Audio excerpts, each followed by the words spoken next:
Sylvia Dryer was always a woman of interest.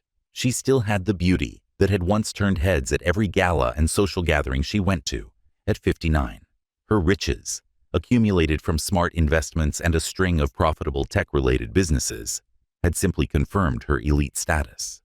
But beneath the surface of riches and power, Sylvia had a strong and ravenous appetite that drove her to look for the company of much younger men. Dorian Dryer, her ex-husband, had been the first victim of this secret need. From the outside, their life had seemed ideal for 14 years. Benevolent behind closed doors, their marriage was a battlefield. Paranoia dogged Dorian, a man of more modest means who had married into riches all the time. With Sylvia's unquenchable thirst for youth fanning her insecurities, he suspected her of infidelity at all turns. Every query, every appeal for comfort, every demand she keep her allegiance only drove Sylvia farther away. Dorian was a broken man when she finally divorced him. His fears were realized, though never confirmed. Friends, sorry to interrupt, but please help me reach 2,000 subscribers by the end of the summer. Let's keep going. Free from the bonds of a marriage she felt restricting, Sylvia freely expressed her needs. Her lovers got ever younger, first 5 years her junior, then 10. She had developed the skill of seduction and control by the time she met Elian, a remarkably attractive 18-year-old who loved fishing. Both reaching for the same lure, they happened to meet in a fishing store. Elian fascinated Sylvia with his boyish appeal and contagious passion for the sport. For her, it was a chance to shape and tame a lover from the ground up. For Elian, it was an adventure, a seductive concoction of curiosity and the appeal of a wealthy life. Their relationship, if one could call it that, was more about the thrill, the excitement Sylvia got from showing her power over him, and the advantages Elian gained from her wealth, than it was about affection. Aware of the unusual relationship, Elian's parents ignored it. Their own goals distorted their judgment. Seeing Sylvia as a portal to a life of luxury, they urged their son to live with her, believing Elian's relationship to her would help them to ensure their future. For Elian, the novelty started to fade over time, though. The gifts, the money, the attention, all started to feel stifling. Though Sylvia was not the kind of woman who let go readily, he wanted out. The turning point came when Elian told his older brother Niall. Unlike Elian, Niall had always been cautious, dubious of Sylvia's motives from the beginning. Niall knew it would not be easy when Elian said he wanted to separate from the relationship. Sylvia was above all obsessed, rich, and powerful. It seemed improbable to end things amiably. Driven to assist his brother, Niall developed a strategy to face Sylvia and insist she let Elian leave. That evening, the confrontation was tense. In her lavish lakeside villa, Sylvia greeted them coldly. She looked absolutely perfect, her look a sharp contrast to the storm building under her calm facade. People laughed at Niall's demands. Sylvia laughed off his worries, her voice rife with conceit, torn between fear and the need to stand up for himself. Elian tried to talk, but Sylvia chilled him to his very core with a glance. Things got rapidly more dire. Desperate knowing she might really lose control over Elian, Sylvia started. She tried to lock them inside her villa in a frenzy to keep hold, transforming the once opulent house into a golden cage. When the brothers understood the gravity of the matter, panic started to strike. Sylvia started acting erratically. Her desperation showed up as wild threats and illogical behavior. Niall battled to guard his brother in the ensuing anarchy. In her delusional state, Sylvia snapped and grabbed a decorative dagger from a nearby shelf, a souvenir from her large collection. Reacting just on instinct, Niall battled the blade from her hand. Though brief, the fight was fierce and resulted in a terrible accident. Designed to represent Sylvia's authority, the dagger was pushed back towards her and pierced her heart. The quiet that followed was intolerable. Sylvia dropped to the ground, shock widening her eyes as life washed from her body. Elian froze, his brain unable to understand the reality of what had just occurred. With hands tinged with Sylvia's blood, Niall dropped the dagger while shaking with adrenaline and terror. In the aftermath, the brothers could only consider escape. Yet fate had other ideas. Modern security equipment in Sylvia's house was designed to automatically notify authorities of any indicators of trouble. The cops showed up minutes later, their sirens piercing the still night. The next probe was quick and exhaustive. The authorities were ready. They brought in a forensic entomologist to examine the scene and ascertain the time of death, depending on the activity of the insects around Sylvia's body. The facts were unambiguous. The death had been instantaneous, and there was little space for uncertainty. Elian and Niall were taken into custody. Investigators greeted their account with mistrust. It became abundantly evident from the inquiry that Sylvia's death was more than just a straightforward self-defense case. Layers of complexity to untangle included Sylvia's obsession, her manipulation, and the brothers' frantic attempt to flee her grasp. Sylvia had painstakingly chosen a world, but piece by piece it started to fall apart, exposing the sinister side of her life, a life marked by tragedy and more questions than answers. The headlines were full of scandal the morning Sylvia died. Wealthy heiress found dead in luxurious villa. 2 brothers arrested. The media frenzy was instantaneous and unrelenting, feeding off the salacious facts of Sylvia's life and the strange circumstances surrounding her death. Captivated by the startling narrative, the public speculated wildly about what had actually happened that evening. The closer the inquiry got, the more closely everyone engaged was examined. Younger of the 2 brothers, Sylvia Dryer, soon took front stage in the narrative. The press presented him as a naive lad, drawn in by an older, predatory woman. From the first flirtatious meeting at the fishing shop to the night of her death, the specifics of their relationship were mercilessly broken out. Every element of Elian's life, the lavish gifts Sylvia had given him, the exotic trips, the fancy dinners, painted a picture of a young man enmeshed in a web of money and control. Still, under the sensationalism, the truth was more complex. Once a carefree teenage outdoor enthusiast, Elian had changed with his time with Sylvia. What started out as an amazing journey soon descended into something darker. As their relationship developed, Sylvia's controlling tendencies became more clear-cut. Her affection seemed more stifling, her demands more illogical. Elian discovered he was alone, living his life totally around Sylvia's whims. Unable to match Sylvia's magnetic draw of wealth and power, his friends drifted away. Conversely, Niall was cast as the protective older brother, a job he had performed his entire life. But the researchers cut through the oversimplified story. Niall had always been suspicious of Sylvia. His gut felt something was wrong. Unlike his brother, Sylvia's money or appeal had never enchanted him. Rather, he noticed the gaps in her polished facade, the flashes of illogical rage, the possessive looks, the way she seemed to enjoy ruling Elian. As Niall saw Sylvia tighten her hold on his brother, his protectiveness became something darker. Niall's anxiety had become full-blown panic by the time Elian admitted he wanted to leave her. The detectives started to piece together a profile of Sylvia Dryer that ran counter to the glitzy picture she had so painstakingly created as the inquiry developed. Many of them former lovers or business partners. Witnesses created a picture of a woman who lived on control. Sylvia's relationships had always been transactional. She gave riches and status, and in exchange, she demanded total allegiance. Those who fell short of her standards were swiftly thrown aside. Their lives sometimes lay destroyed. Another important clue that surfaced was Sylvia's fixation on beauty and youth. Her lovers, each a fleeting attempt to recapture the vitality she feared losing, had gotten ever younger over the years. Deeply into her past, the researchers found a trail of broken relationships and estranged former lovers, all of whom spoke of Sylvia as a woman who was profoundly insecure under her confident facade. Her riches let her live in a bubble, disconnected from the reality others experienced. But that bubble had also isolated her, leaving her ever more yearning to hang on to the few things she felt she could control. Unexpectedly shocking, even the most experienced investigators, the forensic entomologist, arrived to examine the scene and produced a vital piece of evidence.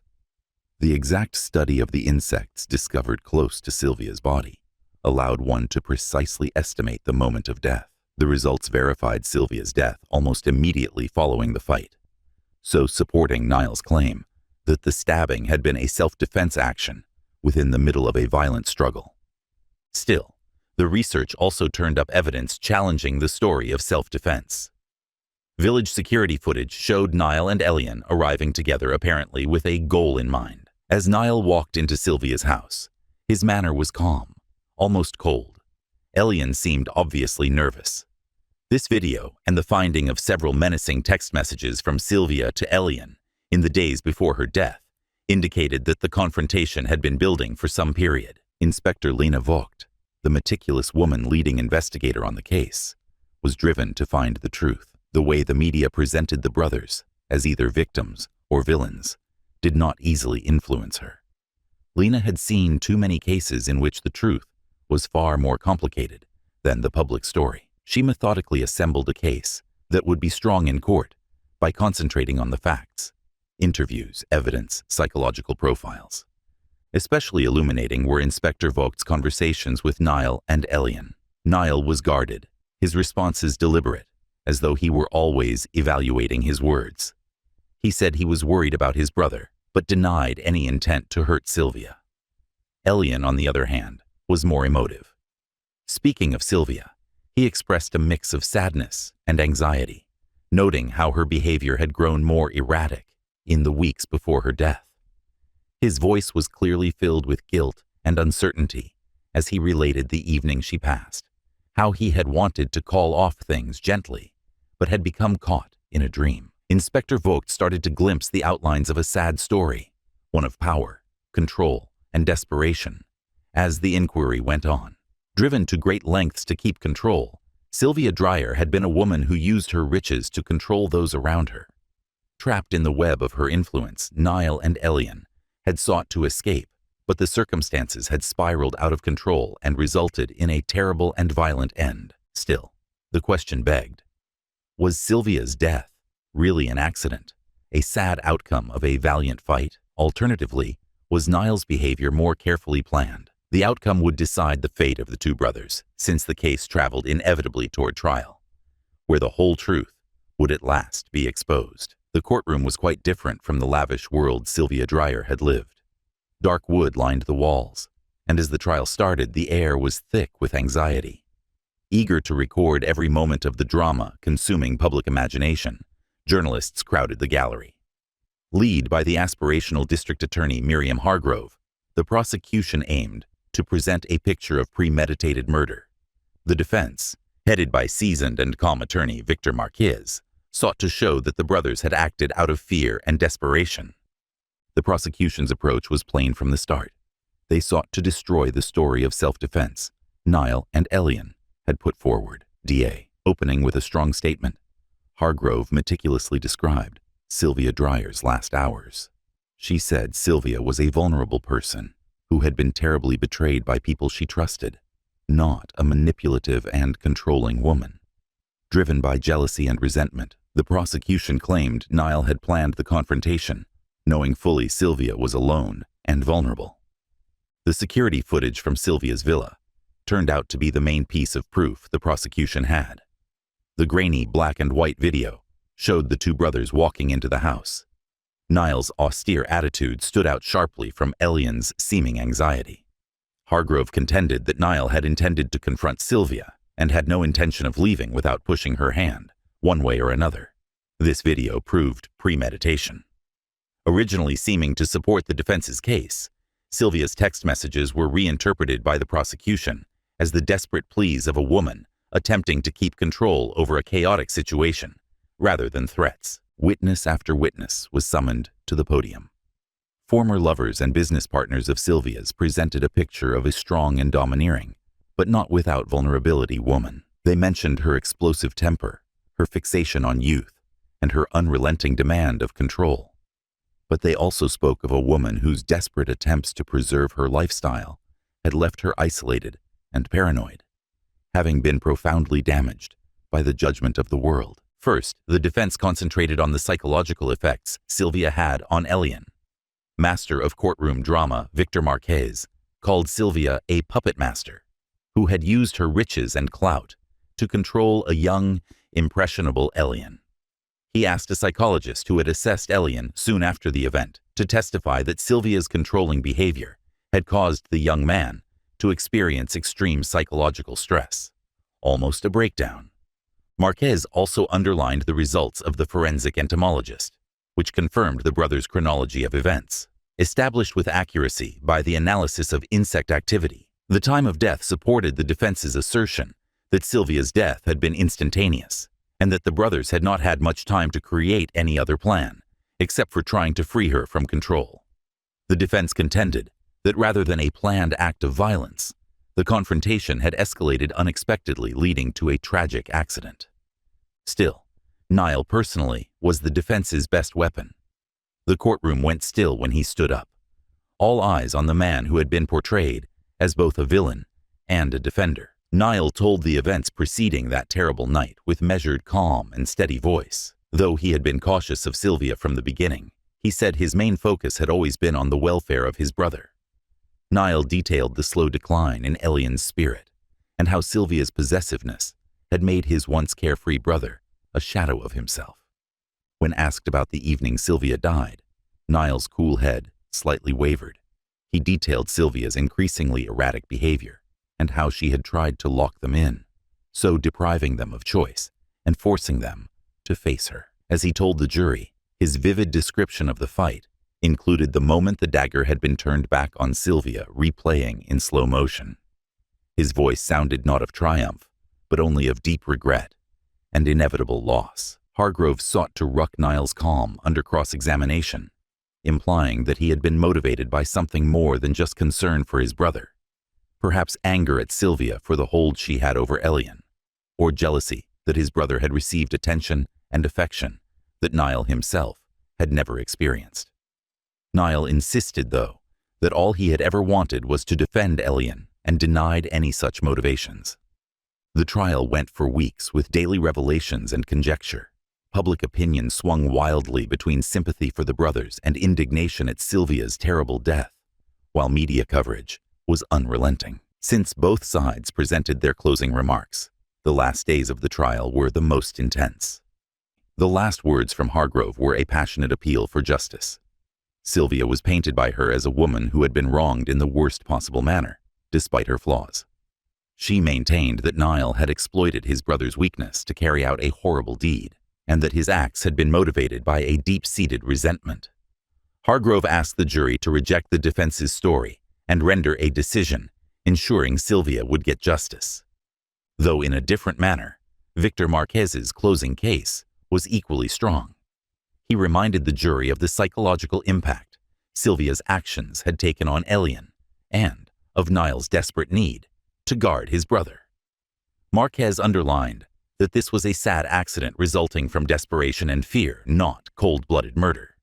He urged the jury to take into account the background of the matter, the anxiety and uncertainty that had driven Niall and Elian to act as they did. The jury debated for days, their decision weighing strongly on them.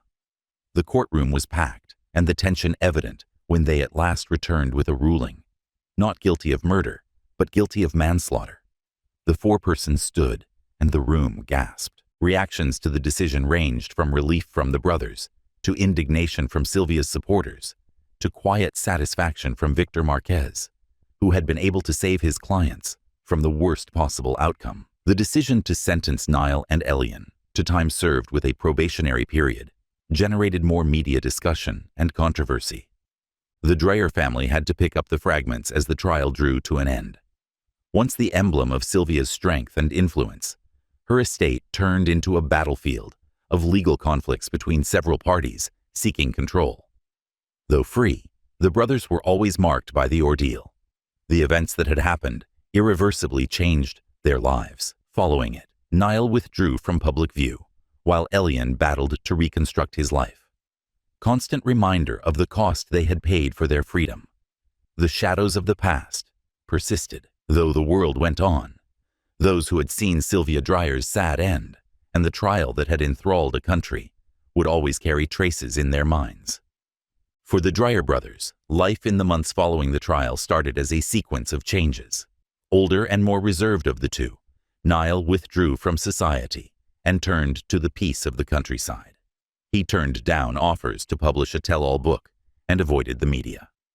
Working on a small farm he had bought with what little money left after the legal fees, his days were spent in relative SC. Though it was a modest life, far from the turmoil he had been engulfed in during the trial, it was the peace he sorely needed. Conversely, Elian battled to establish his ground in the world. The trial had left him damaged on the inside, as much as theologically. Once wild and full of life, he now carried guilt and public criticism. Legally free, he was imprisoned in the court of public opinion. People murmured when he passed by, and he couldn't lead a regular life with the continual media coverage. Only a great sense of loss and regret remained when Sylvia's riches and influence lost their appeal. Elian tried to get back into the classroom, to gather the fragments of a future thrown off by Sylvia's fixation. Eventually, though, he dropped out as the whispers and stares trailed him also.